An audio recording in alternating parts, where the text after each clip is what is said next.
Bonsoir à toutes et à tous et shalom pour ce shiur en direct de Yerushalayim.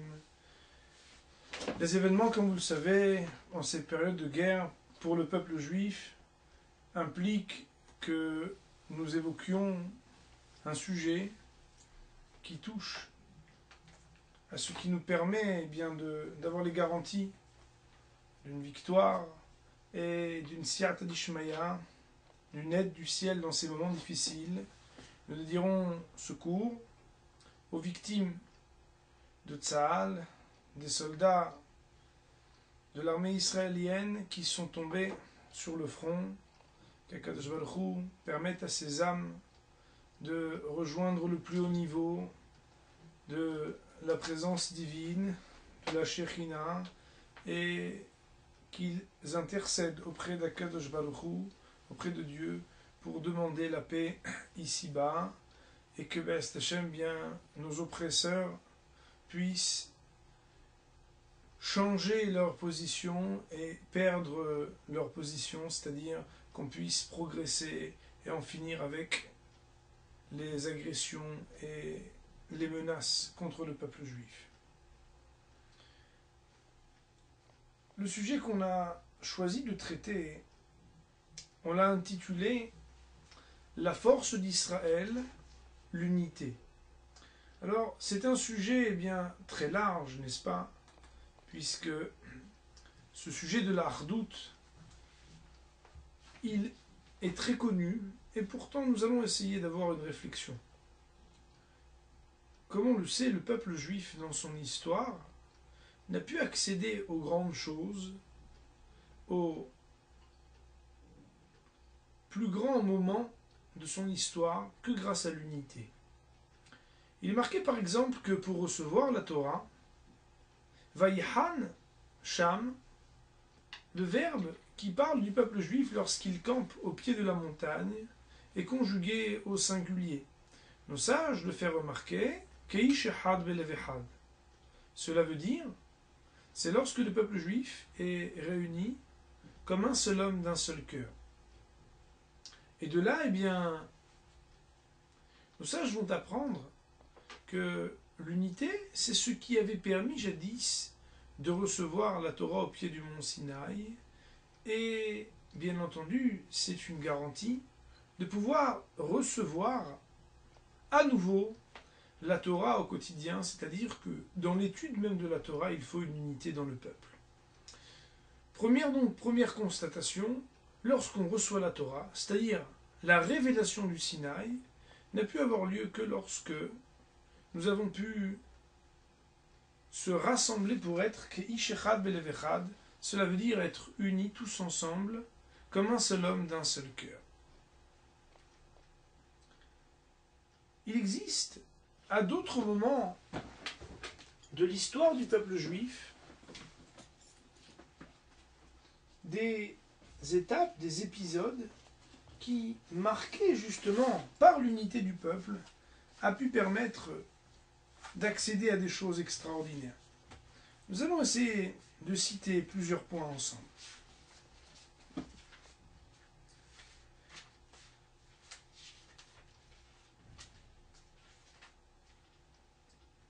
La Gemara nous dit, dans le traité de Sanhedrin, à la page 20, la chose suivante. Sheker ahen ve'evel hayofi, lorsque le roi Salomon, dans les Proverbes, nous dit que la grâce est mensongère et que la beauté est futilité, il parle de la génération de Moshe Rabbeinu. En quoi? Nous dit le Midrash, nous dit le Talmud la chose suivante. À l'époque de Moshe et de Josué, les gens étudiaient beaucoup la Torah. Et pourtant, on surnomme cette période une période de mensonge. Evel hayofi, lorsqu'on dit que la futilité, c'est la beauté, c'est la génération d'Ézéchias, le roi Hizkia. Là-bas, on était encore plus érudit qu'à l'époque de Moshe. Isha irat Hashem ititalal. Mais lorsque le verset dit que la femme vertueuse, c'est la femme qui a la crainte de Dieu, nous parlons de la génération de Rabbi Yehuda bar Ilai. Autrement dit, on vient en gradation nous dire quelles sont les plus belles générations du peuple juif. Il ne s'agit ni de celles de Moïse et Josué, ni de celles du roi Ézéchias, qui pourtant ont été, ces deux générations, des périodes où le peuple juif étudiait énormément la Torah, mais plutôt que ces générations-là, on va faire la louange de la génération de Rabbi Yehuda bar Ilai, qui est bien sûr bien plus tardive. Que se passait-il à cette génération? Eh bien, nous raconte le Talmud. Ayu shisha talmidim mitkasim betalit ahat veoskim batorah. Ils se mettaient à 6 sous un même vêtement, un même talit, et ils étudiaient la Torah. Autrement dit, ils étaient unis, ils s'aimaient les uns les autres. Et nous reviendrons bien sûr sur ce sujet dans quelques instants pour réfléchir ensemble sur la valeur et le machal, c'est-à-dire l'image, l'allégorie qui est prise ici pour être la caractéristique de l'achdout, de l'unité et de la fraternité. Vous savez que il existe aussi dans les textes de nos maîtres une description très difficile qui met en opposition la génération du roi David à celle du roi Achav. Alors écoutez bien. Il est marqué que de Rochel David, c'est dans le Talmud de Jérusalem, les générations de David Amelech étaient tous des justes, des tzadikim. Mais étant donné qu'il y avait entre eux des délatorim, c'est-à-dire des délateurs, il y avait une haine les uns pour les autres. Ayu yotzim la milchama ve'ayu noflim. Ils partaient en guerre et ils mouraient à la guerre. Nous dit le Talmud, Aval doro shel Achav, mais la génération de Achav, le roi d'Israël, Ovdei avoda zara ayu, étaient tous des idolâtres. Achav était un roi rachat, un impie. Mais al yedei shelo ayu delatorim benehem, le fait qu'il n'y avait pas parmi eux de délation, ayu yodim la milchama venotzchim, ils partaient en guerre et ils gagnaient la guerre. Alors, ici il y a un lien on ne peut plus direct avec les batailles, avec les guerres. Et finalement, on nous révèle quelque chose de très fort. On nous révèle que la seule chose qui peut faire gagner le peuple juif, c'est le shalom et la ahdout, c'est-à-dire l'harmonie dans le peuple et la ahdout, c'est-à-dire l'unité. Qu'est-ce que c'est la ahdout? Qu'est-ce que c'est que ce shalom? Comment y arriver? Eh bien, si nous prenons l'exemple qui nous est cité, enfin, pas l'exemple, mais la caractéristique de la génération de Rabbi Yehuda bar Ilai, il nous faut comprendre cette image du talit. En quoi un talit qui va couvrir 6 hommes représente-t-il le ahdout, c'est-à-dire la génération la plus louable? Le mieux du peuple juif était à cette génération.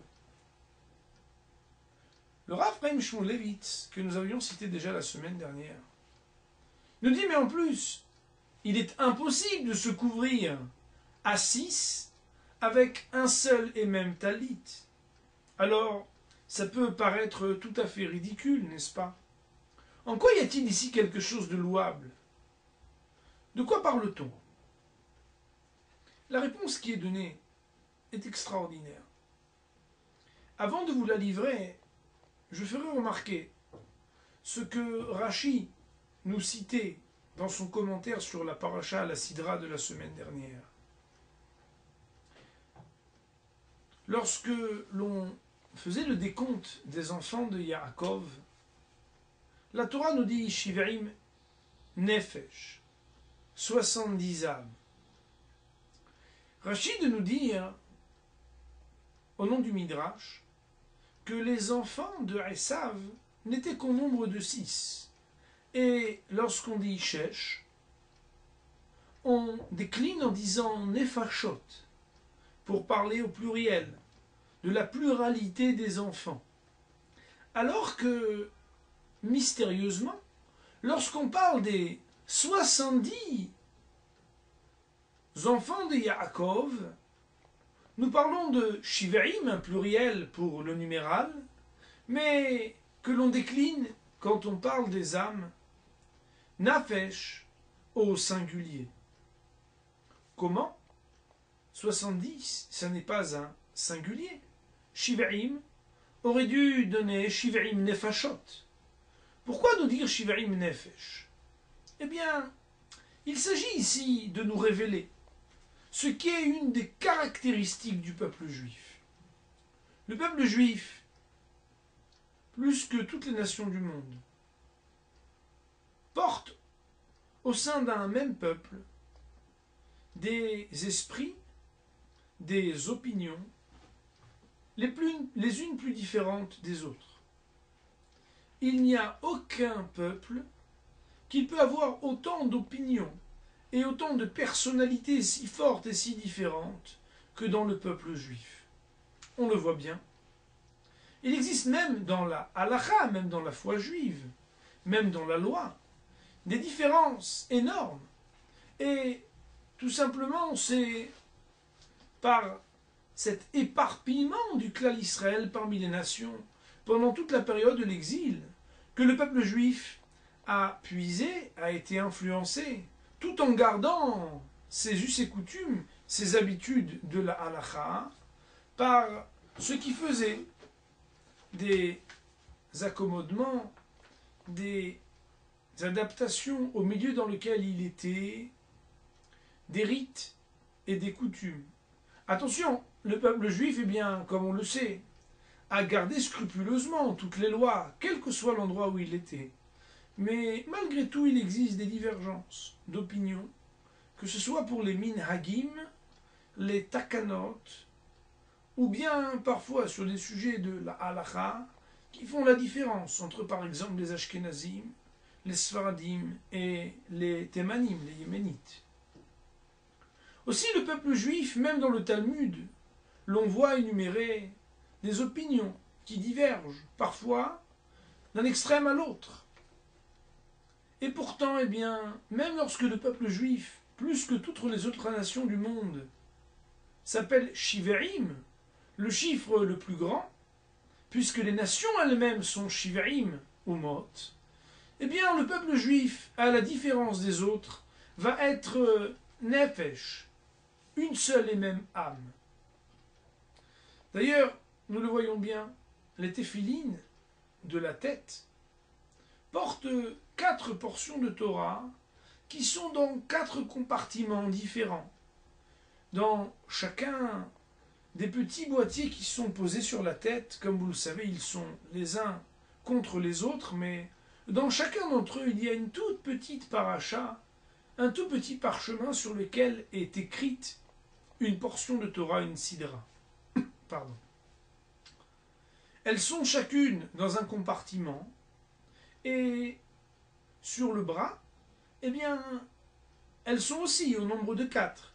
Mais cette fois-ci, elles sont rassemblées toutes sur un seul et même parchemin. Pourquoi?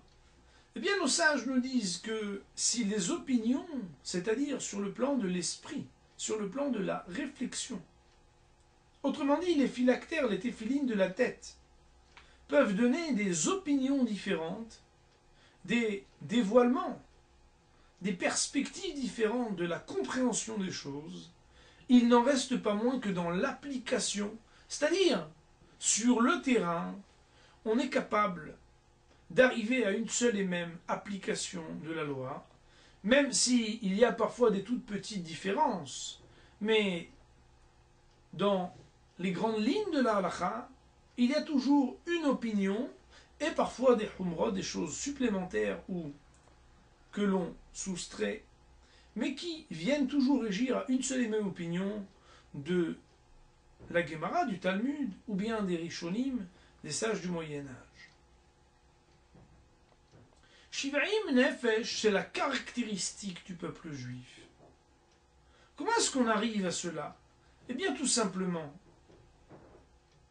lorsque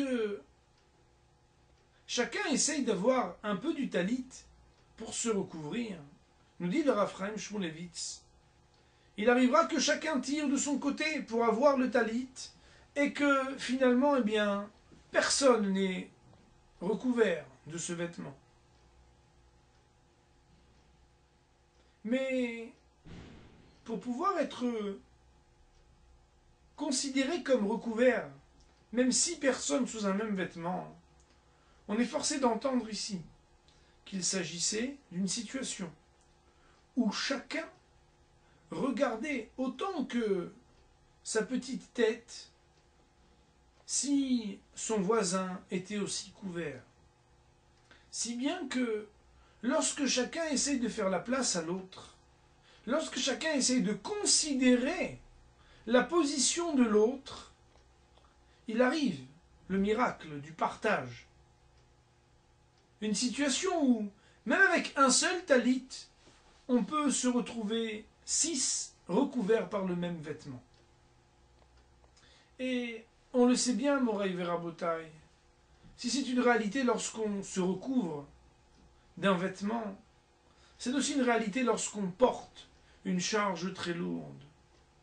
Nos sages nous disent qu'il n'y a pas de rapport proportionnel lorsqu'on porte un objet. Lorsqu'on le porte tout seul, il a un poids de 100%. Lorsqu'on le porte à deux, on ne porte pas seulement 200% du poids. On peut porter plus encore. Parce que être ensemble, ça donne une force supplémentaire. Je voudrais vous raconter un petit midrash, une histoire, enfin un commentaire chassidique que j'ai lu la semaine dernière. Nos sages nous parlent de David Amelech, du roi David, et de Moshe Rabbeinu de Moïse, en nous disant que ces 2 grands hommes ont été choisis par de tout petits actes. Alors une fois on en avait fait un commentaire, on avait dit que les petits gestes font les grands hommes. Eh bien, ici, ces 2 hommes ont été observés par Akadosh Baruch Hu. Et Dieu a vu que ces hommes-là s'occupaient du troupeau avec tellement de considération.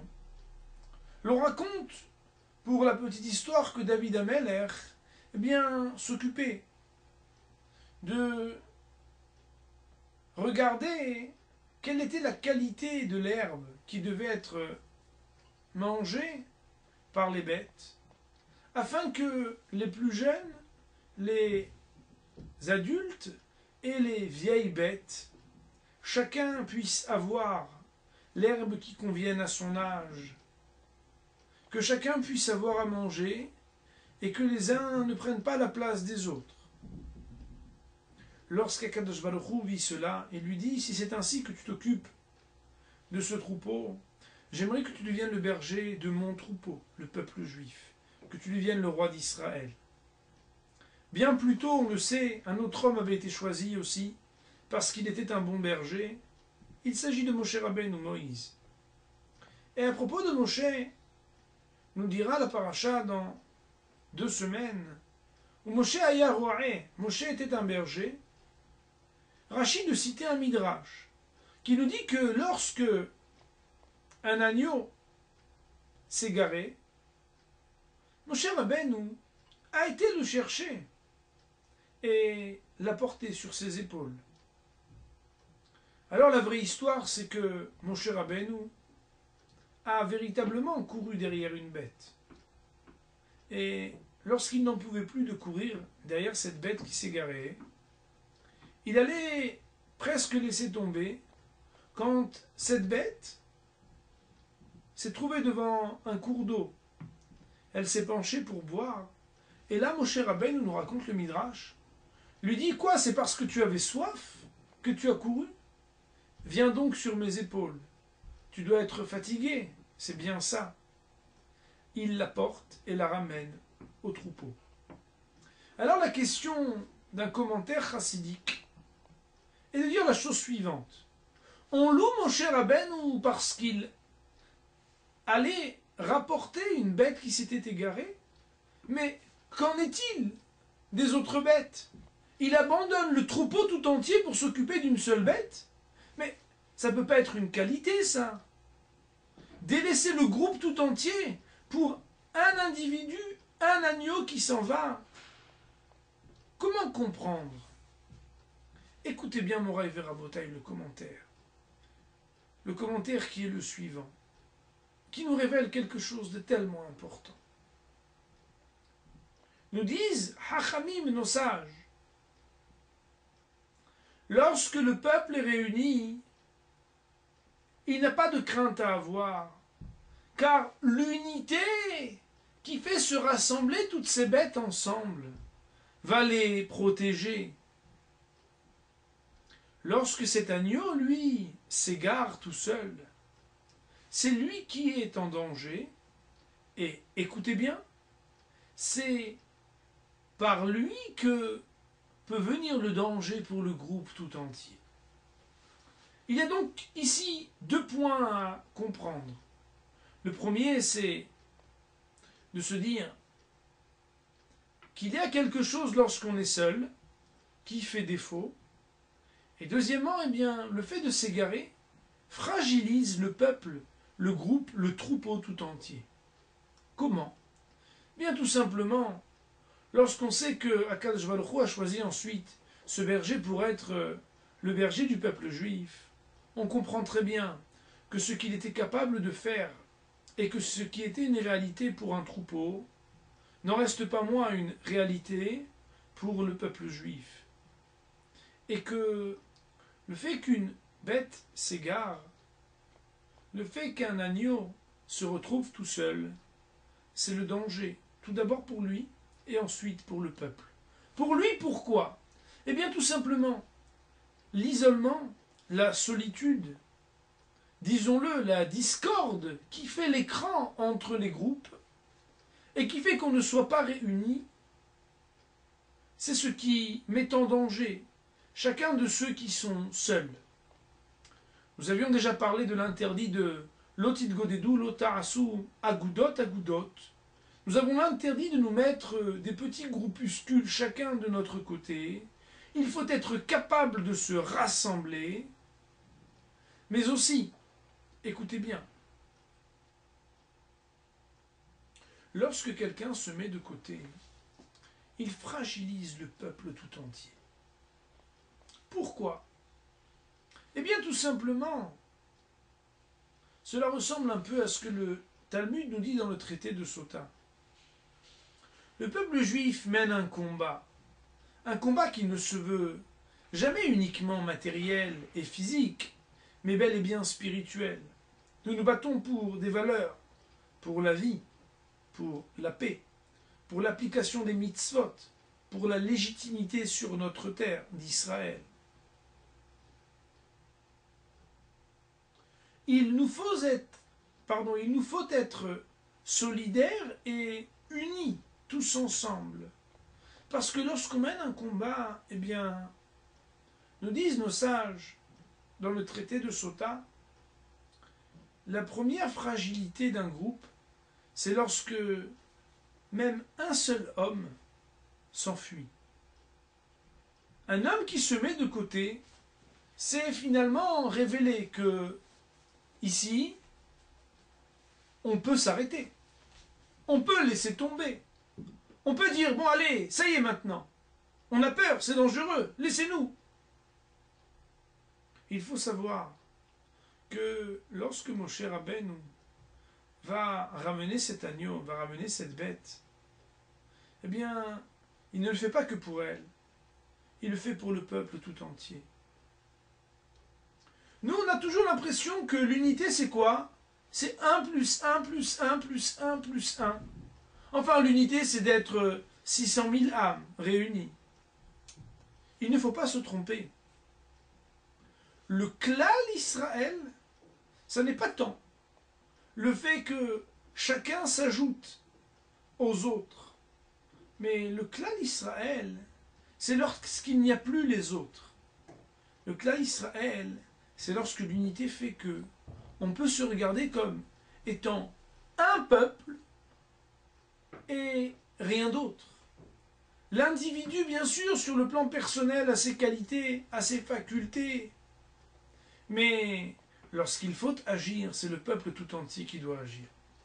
Et Moraï Rabotai, cette semaine en particulier, lorsqu'on voit les mauvaises réactions des nations du monde qui nous visent et qui font l'amalgame tellement facile, presque automatique, de dire que Israéliens et Israélites, c'est exactement la même chose. Un juif, c'est un juif, comme ils disent. Eh bien, écoutez, finalement, peut-être qu'ils n'ont pas si tort, parce qu'on est tous unis. Lorsqu'on parle d'Israël, on parle des Juifs, du monde entier. Et ce qui nous fait parfois défaut, eh bien, les nations du monde ne vont pas nous laisser ainsi. Ils vont nous rappeler que le peuple juif, il est toujours solidaire. Les uns sont solidaires aux autres, on est toujours unis, et sinon on l'oublie, il nous le rappelle, il nous rappelle à l'ordre de l'unité. Alors, faisons donc la leçon de ce qui fit défaut même à la génération de David Ameler, où les hommes étudiaient la Torah étaient tous des tzadikim, et pourtant, parce qu'il y avait des délateurs, c'est-à-dire, les délateurs c'est ceux qui révèlent qu'il n'y avait pas d'unité, eh bien, ils ne gagnaient pas les guerres. Moraï Verabotai, gagner une guerre, réfléchir sur les événements, c'est penser que lorsque je parle des Béné Israël, je ne parle pas des hommes, je parle du peuple. Chaque fois que je réfléchis à nos soldats, à nos victimes, je ne peux pas penser aux individus. Je dois penser que je parle du peuple juif, du Am Israël. Cette unité, c'est celle qui nous avait permis de recevoir la Torah. Cette unité, c'est celle qui nous avait permis à l'époque, même d'Ahav Amelech, même à l'époque où nous étions idolâtres, de gagner des guerres. Pourquoi? Parce que nous étions unis. Prions à Akadosh Baruch Hu de tout notre cœur, afin qu'il nous permette de faire la place à chaque juif sous ce talit, qu'il nous permette que nous puissions, comme à la génération de Rabbi Yehuda Bar Ilai, d'être unis, de ne plus penser sur le plan individuel, mais bel et bien sur le plan du klal, du peuple tout entier, et que dans cette ahdout, dans cette unité, nous puissions scander que, de la même manière que nous sommes unis, pour la légitimité et la paix sur notre terre, que celui qui est l'être unique, Akadosh Baruch Hu, Hashem Echad Ushmo Echad, puisse révéler l'avènement du Messie et la présence de sa Shekhinah, de sa présence divine dans son plus grand éclat, avec la reconstruction du temple très bientôt, Bimehera Beyamenu. Amen.